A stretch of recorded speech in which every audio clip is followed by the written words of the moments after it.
Ready? Start. The world is in a bad way, and this great continent of Asia or Europe and the rest of the world are in a bad way and are faced with problems which might almost appear to be insurmountable, and sometimes one has the feeling that we were all actors in some terrible Greek tragedy which was moving on to its inevitable climax of disaster. Yet when I looked at this picture again from afar and from here, I had a feeling of hope and optimism, not merely because of India, but also because of other things. I saw that the tragedy which seemed inevitable was not necessarily inevitable, that there were many other forces at work, that there were innumerable men and women of goodwill in the world who wanted to avoid this disaster and tragedy, and there was certainly a possible that they would succeed in avoiding it. But to come back to India, we have, ever since I moved this resolution before the House, passed through stage transitions and changes.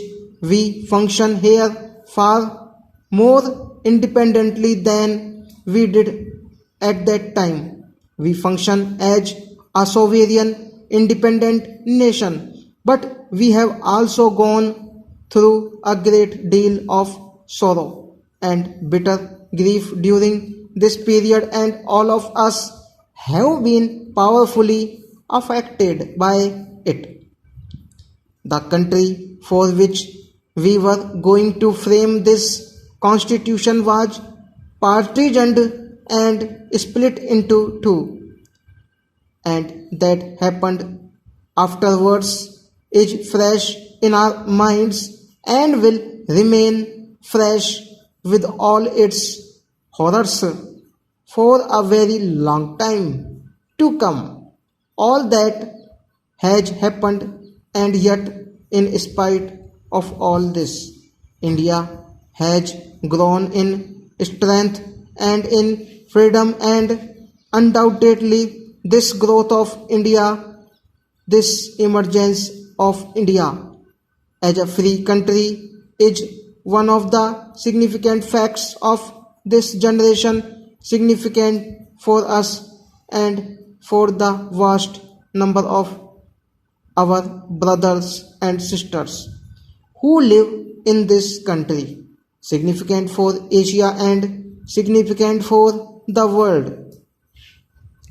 And the world is beginning to realize that India's role in Asia and the world will be realized that India's role in Asia and the world will be a beneficent role. Sometimes there may also be a measure of apprehension, because India may play some part which some people, some countries with other interests may not particularly like all that happening, but the main thing is this very significant factor that India, after being dominated for a long period, has emerged as a free, sovereign, democratic, independent country, and that in effect which changes and is changing history. How far it will change history will depend upon us, this house and other house like this, representing the organized will of the Indian people. Stop.